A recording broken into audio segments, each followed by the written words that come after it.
Hello everyone, जुनून classes में आपका स्वागत है। चलिए शुरू करते हैं 30 जून के करंट अफेयर।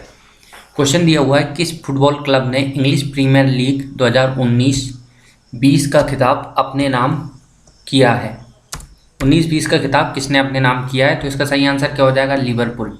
लिवरपूल ने ये 30 ईयर में पहली बार जीता है और ये लिवरपूल ने 30 ईयर में पहली बार जीता। और ये जो फुटबॉल टूर्नामेंट है ये ब्रिटेन में होता है। ठीक है, चलिए। और इसके जो कोच हैं वो हैं जुर्गन क्लोप और ये जर्मनी के हैं, इतना आपको ध्यान रखना है। इसके अलावा एक और फुटबॉल की बॉडी है फीफा। फीफा का हेडक्वार्टर जूरिक में है और इसके प्रेसिडेंट हैं जेनी इन्फेंटिनो। ये नाम भी आपको ध्यान रखना। चलिए नेक्स्ट क्वेश्चन। किस राज्य सरकार ने मुख्यमंत्री मातृ पुष्टि उपहार योजना की शुरुआत की है? उत्तराखंड, हरियाणा, पंजाब और त्रिपुरा। तो इसकी शुरुआत की है त्रिपुरा की सरकार ने। इसमें क्या होगा, जो गर्भवती महिलाएं होंगी उनको एक फूड का पैकेट दिया जाएगा जिसमें कि सारे न्यूट्रिशन मौजूद रहेंगे। जितनी भी न्यूट्रिशन के लिए चीज़ें चाहिए रहती हैं वो सारी इसमें मौजूद रहेंगी। इसके अलावा प्रधानमंत्री मातृ वंदना योजना की भी शुरुआत की गई थी जिसमें पहला बच्चा होने पर 5,000 रुपये दिए जाते हैं। इतना आपको ध्यान रखना है। इसके अलावा जो त्रिपुरा के मुख्यमंत्री हैं वो हैं विप्लव कुमार देव। राजधानी है अगरतला और त्रिपुरा में एक हवाई अड्डा भी है जिसका नाम है महाराजा वीर विक्रम माणिक्य किशोर हवाई अड्डा। इसके जो गवर्नर हैं त्रिपुरा के वो हैं रमेश बैस। इसके अलावा यहाँ पर जो वाइल्ड लाइफ सेंचुरी है वो है रोवा, गोमती, तृष्णा। ये सारी यहाँ पर वाइल्ड लाइफ सेंचुरी हैं। इसके अलावा जो नेशनल पार्क है वो क्लाउडेड लेपर्ड नेशनल पार्क और राजबारी नेशनल पार्क। इसके अलावा यहाँ पर रुद्रसागर झील है जिसके बीच में नील महल है, ये भी आपको ध्यान रखना। चलिए नेक्स्ट क्वेश्चन की तरफ चलते हैं। नेक्स्ट क्वेश्चन दिया हुआ है, एविएशन वेदर मॉनिटरिंग सिस्टम को पाने वाला देश का पहला एयरपोर्ट कौन सा बन गया है? तो इसका सही आंसर क्या हो जाएगा? केम्पेगौड़ा अंतर्राष्ट्रीय हवाई अड्डा बन गया है जो कि कहाँ पर है? बेंगलुरु में। तो इसका सही आंसर क्या हो जाएगा? ऑप्शन नंबर बी, केम्पेगौड़ा अंतर्राष्ट्रीय हवाई अड्डा। इसके अलावा जो इंदिरा गांधी अंतर्राष्ट्रीय हवाई अड्डा ये दिल्ली में है, राजीव गांधी अंतर्राष्ट्रीय हवाई अड्डा हैदराबाद में है और बेंगलुरु हवाई अड्डा बेंगलुरु में है। ये आपको ध्यान रखना है। जो हमारे नागरिक उड्डयन मंत्री हैं वो हैं हरदीप पुरी और ये शहरी विकास के भी मंत्री हैं, ये भी आपको ध्यान रखना है। इसके अलावा कुछ नए एयरपोर्ट भी बन रहे हैं, उनका नाम भी आप ध्यान रखिए। जेवर एयरपोर्ट बन रहा है यूपी में जो कि नोएडा में होगा। इसके अलावा भोगापुरम हवाई अड्डा विजयनगर आंध्र प्रदेश के विशाखापट्टनम या विजय कहते हैं उसमें होगा ये। इसके अलावा शिवमोगा कर्नाटक में बन रहा है हवाई अड्डा। इसके अलावा 2019 में एक समिट हुई थी, विंग्स इंडिया समिट, जो कि एविएशन मिनिस्ट्री ने करवाई थी। तो इसकी समिट जो हुई थी वो हैदराबाद में हुई थी। इसका नाम था विंग्स इंडिया समिट और इसकी जो थीम थी वो थी फ्लाइंग फॉर ऑल। ये इसकी थीम भी आप ध्यान रखिए। और इस क्वेश्चन का आंसर क्या हो जाएगा? केम्पेगौड़ा अंतर्राष्ट्रीय हवाई अड्डा। चलिए नेक्स्ट क्वेश्चन। मेरिलबोर्न क्रिकेट क्लब में 233 साल के इतिहास में पहली महिला अध्यक्ष कौन बनने जा रही हैं? तो कौन बनने जा रही हैं? ये बनने जा रही हैं क्लेयर कोनोर। क्लेयर कोनोर इसकी अध्यक्ष बनने जा रही हैं। इससे पहले इसके जो अध्यक्ष थे वो थे कुमार संगकारा, जो कि फर्स्ट गैर ब्रिटिश व्यक्ति थे। कुमार संगकारा विकेट कीपर और बैट्समैन थे श्रीलंका के, ये भी आप ध्यान रखिए। चलिए next question. PM Narendra Modi यानी कि प्रधानमंत्री नरेंद्र मोदी ने वीडियो कॉन्फ्रेंसिंग के जरिए आत्मनिर्भर उत्तर प्रदेश रोजगार कार्यक्रम का उद्घाटन किया है, जिसके तहत उत्तर प्रदेश के कितने जिलों को कवर किया जाएगा? तो इसमें उत्तर प्रदेश के 31 जिलों को कवर किया जाएगा, ये भी आप ध्यान रखिए। इसके अलावा जो हमारा एक चैंपियंस मिशन है, कौन कौन से मिशन शुरू किए गए हैं ये भी आप ध्यान रखिए। जो चैंपियंस मिशन है वो किया गया है एमएसएमई मंत्रालय ने। इसके अलावा एक गरुड़ पोर्टल भी शुरू किया था, वो किसने किया था? एविएशन मिनिस्ट्री ने, जिसमें ड्रोन के माध्यम से सहायता पहुंचाई जाएगी। अक्षय ऊर्जा पोर्टल का भी शुभारंभ किया गया था नए और नवीकरणीय ऊर्जा मंत्रालय द्वारा। और रोजगार सेतु ऐप भी एमपी गवर्नमेंट ने शुरू की थी। तो इसका सही आंसर क्या हो जाएगा? 31 जिले। इसके अलावा युक्ति पोर्टल लॉन्च किया है एचआरडी मिनिस्ट्री ने, और टूलिप पोर्टल लॉन्च किया है एआईसीटी। एआईसीटी की वेबसाइट होती है जिससे आप टिकट बुकिंग करते हैं, ये बात भी आप ध्यान रखिए। इसमें जो 31 ज़िले हैं, इसमें लगभग 1.5 करोड़ लोगों को रोजगार दिया जाएगा और ये कार्यक्रम 125 दिन तक चलेगा, ये बात भी आप ध्यान रखिए। चलिए नेक्स्ट क्वेश्चन की तरफ चलते हैं।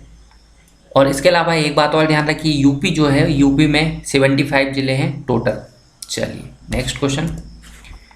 टोरंटो इंटरनेशनल फिल्म फेस्टिवल के 45वें संस्करण के लिए निम्नलिखित में से किसे एम्बेसडर के रूप में नियुक्त किया गया है? तो इसका सही आंसर क्या हो जाएगा? प्रियंका चोपड़ा और अनुराग कश्यप को एम्बेसडर के रूप में नियुक्त किया गया है। इसके अलावा जो कहाँ पर हो रहा है, टोरंटो कहाँ पर पड़ता है? कनाडा। तो कनाडा के जो पीएम हैं, सॉरी पीएम बोल गया मैं, प्रेसिडेंट हैं वो हैं जस्टिन ट्रूडो, और इनकी जो पार्टी है वो है लिबरल पार्टी। इसके अलावा जो टोरंटो में भारत के राजदूत हैं वो हैं अजय बिसारिया, ये बात भी आप ध्यान रखिए। चलिए नेक्स्ट क्वेश्चन। रेचल प्रिस्ट जिसने अंतर्राष्ट्रीय क्रिकेट से संन्यास की घोषणा की है किस देश के हैं? तो ये रेचल प्रिस्ट हैं न्यूजीलैंड के। कहाँ के हैं? न्यूजीलैंड। न्यूजीलैंड की राजधानी क्या है? वेलिंगटन। और इसके जो पीएम हैं वो कौन है? एक लेडी हैं जेकिंडा आर्डन। और यहाँ पे अभी कहाँ पर? न्यूजीलैंड में एक वाइट आइसलैंड नाम का वॉल्केनो इरप्ट हुआ था, यानी कि ज्वालामुखी का उद्गार हुआ था वहाँ पर, ज्वालामुखी फटा था वहाँ पर। चलिए नेक्स्ट क्वेश्चन।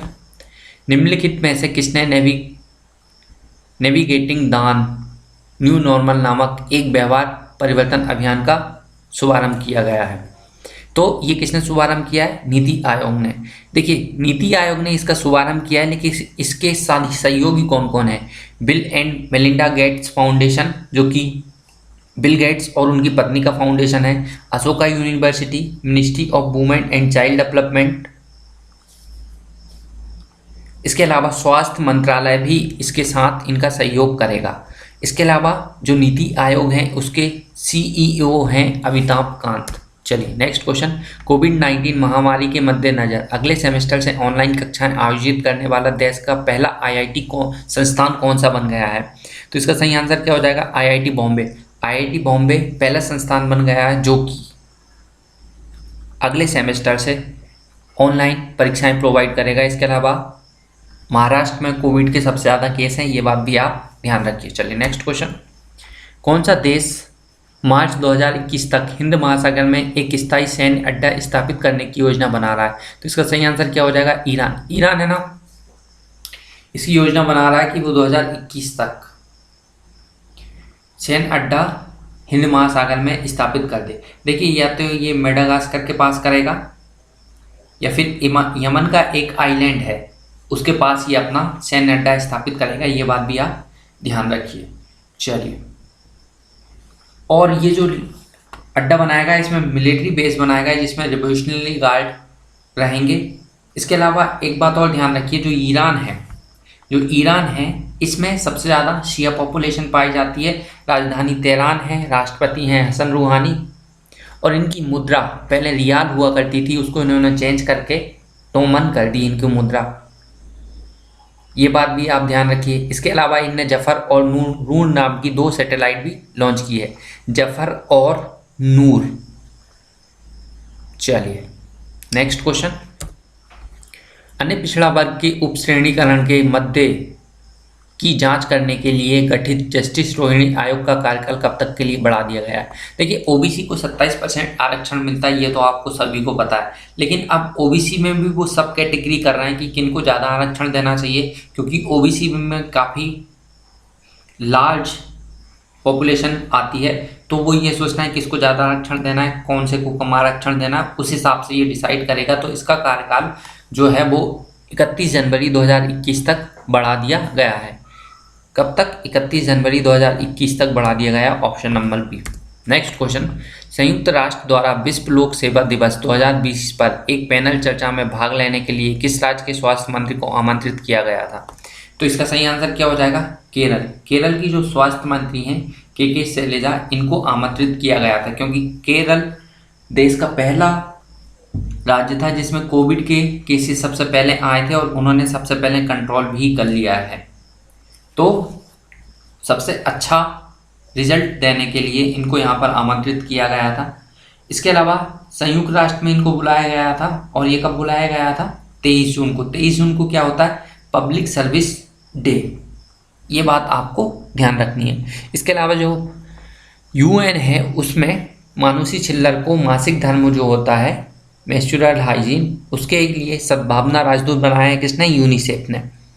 इसके अलावा UNADAR ने एमनेत्रा को भी राजदूत बनाया है किसके लिए? क्योंकि इनकी जितनी भी कमाई थी इन्होंने इनको दान कर दी थी। इसके अलावा एक नाम और ध्यान रखिए, सुमन गमानी को gender advocate of the year, जो यूएन की मिलिट्री होती है ना उसमें इनको ये दिया गया है। और जो यूएन में भारत के परमानेंट रिप्रेजेंटेटिव हैं वो कौन है? TS त्रिमूर्ति। ये भी आप ध्यान रखिए। चलिए नेक्स्ट क्वेश्चन आपके सामने दिया गया है। YSR ने कपू नेस्तम योजना के तहत पात्र महिलाओं को प्रति वर्ष कितने हजार रुपये दिए जाएंगे? देखिए इसमें जो कापू समुदाय होता है ना उसकी महिलाओं को प्रति वर्ष 15,000 रुपये दिए जाएंगे। ये बात आप ध्यान रखिए कि जो आंध्र प्रदेश है उसमें मेनली 3 समुदाय हैं, एक है कापू, एक है रेड्डी और एक है नायडू। तो जो कापू समुदाय है उसकी महिलाओं को इस योजना के तहत 15,000 रुपये प्रति वर्ष दिए जाएंगे। अगला क्वेश्चन, टिड्डी नियंत्रण के लिए ड्रोन माउंटेन ULV स्पेयर। अब यहाँ पर जो ULV लिखा है उसका फुल फॉर्म क्या है ये बात आप ध्यान रखिए। मैं इसका फुल फॉर्म बता रहा हूँ। तो जो ULV है उसका फुल फॉर्म सुनिए, अल्ट्रा लो वॉल्यूम स्पेयर का उपयोग करने वाला पहला देश कौन सा बना है? तो ये बन गया है भारत। तो भारत ने इस टेक्निक का उपयोग किया है कहाँ पर? अजमेर और बीकानेर में, राजस्थान में किया है। इसके अलावा टिड्डियों को नियंत्रित करने के लिए भारत में आने से पहले ईरान को 25 टन पेस्टिसाइड्स हमने सप्लाई किया था। ये बात भी आप ध्यान रखिए। चलिए नेक्स्ट, वार्षिक टीबी रिपोर्ट 2020 के अनुसार 2019 में टीबी रोगियों में कितने % की वृद्धि हुई है? तो इसका सही आंसर क्या हो जाएगा? 14% की वृद्धि हुई है। और ये अच्छी बात नहीं है क्योंकि हम सोच रहे हैं कि 2025 तक इरेडिकेट कर दें, यानी कि टीबी को ख़त्म कर दें भारत से। लेकिन देखिए 2019 में ही 14% रोगियों की वृद्धि हुई है और एंटी ड्रग रेजिस्टेंट टीबी भी बढ़ती जा रही है। तो ये सारी प्रॉब्लम होते हुए हमको 2025 तक टारगेट बनाया कि इसको ख़त्म करें। और जो टीबी की जो दवाई होती है उसका नाम आप ध्यान रखिए, BCG। इसका नाम क्या होता है? BCG। BCG की फुल फॉर्म क्या हो जाएगी? Bacillus Calmette Guerin. ये बात आपको ध्यान रखनी है, ये इसकी दवाई होती है। तो बैसिलस तो टैबलेट का नाम हो जाएगा और कैलामेट और ग्यूरिन जो साइंटिस्ट थे जिन्होंने इनकी खोज की थी, 2 अलग अलग थे, उनका ये नाम है। चलिए नेक्स्ट क्वेश्चन, किस राज्य ने हाल ही में हरितहारम के 6ठे चरण का शुभारंभ किया गया है? तो इसका सही आंसर क्या हो जाएगा? इसका सही option number D, Telangana. Telangana ने ये शुरुआत की है। इस योजना के तहत देखिए हरिता मतलब क्या होता है? हरा। इस योजना के तहत 636 एकड़ में पेड़ लगाए जाएंगे, यानी कि उनमें वन लगाए जाएंगे। इसके अलावा जो तेलंगाना है उसके जो गवर्नर हैं उनका नाम है तमिलिसाई सुंदरराजन। इनका नाम भी आप ध्यान रखिए। इसके अलावा जो हमारा एनवायरनमेंट मिनिस्ट्री है उन्होंने भी ये बोला है कि हम 200 शहरों में वन योजना चालू करेंगे जिससे कि और वन लगाए जाएं, क्योंकि भारत में देखा जाए तो होने चाहिए वन कितने? 33%, यानी कि 1/3 लेकिन है 24%। तो उसी को बढ़ाने के लिए ये शुरू किया गया है। जो एनवायरनमेंट मंत्री हैं वो हैं प्रकाश जावड़ेकर, और प्रकाश जावड़ेकर जी सूचना एवं प्रसारण मंत्री भी हैं। ये बात भी आप ध्यान रखिए। इसके अलावा जो तेलंगाना है उसमें कावल और अमराबाद नाम के 2 टाइगर रिजर्व भी हैं, और भी हैं, लेकिन ये नाम आपको ध्यान रखने हैं क्योंकि ये आते हैं। इसके अलावा एक नेशनल पार्क है, उसका नाम है मुगावनी नेशनल पार्क। चलिए next question, to much and never enough पुस्तक के लेखक कौन है? ये जो पुस्तक है ये डोनाल्ड ट्रंप के लिए लिखी गई है। इसके जो राइटर हैं वो हैं मैरी ट्रंप। इनमें डोनाल्ड ट्रंप के बारे में कुछ कहा गया है, तो डोनाल्ड ट्रंप चाहते हैं कि ये पुस्तक प्रकाशित ना हो क्योंकि 2020 में चुनाव भी हैं। इसके अलावा एक और पुस्तक लिखी थी, किसने? जॉन बोल्टन ने, जो कि देखिए आपको एक बात ध्यान रखनी पड़ेगी, जो यूएसए है उसमें दो पार्टी हैं, एक है रिपब्लिकन और एक है डेमोक्रेट। तो रिपब्लिकन से जो राष्ट्रपति के उम्मीदवार हैं वो हैं डोनाल्ड ट्रंप, और डेमोक्रेट के हैं जिसके कि ओबामा भी थे, जिस पार्टी से बिलोंग करते थे, उसके हैं कौन? John Bolton. तो उन्होंने ये बुक लिखी है the room where it happen, और ये बुक में ट्रंप के बारे में बताया गया है। तो ये भी नहीं चाहते ट्रंप की ये वाली बुक भी पब्लिश हो। कौन कौन सी? Too much and never enough, जो कि लिखी है मैनी ट्रंप ने, और the room where it happen, जो कि लिखी है जॉन बोल्टन ने। तो ट्रंप ये भी नहीं चाहते ये दोनों बुक पब्लिश हों, क्योंकि अभी राष्ट्रपति चुनाव आ रहे हैं उसके मद्देनज़र। तो ये थे हमारे 30 जून के करंट अफेयर। उम्मीद करता हूँ आपको समझ में आया होगा, और देखते रहिए और चैनल को सब्सक्राइब करना ना भूलें। So thank you, thanks for watching and keep watching.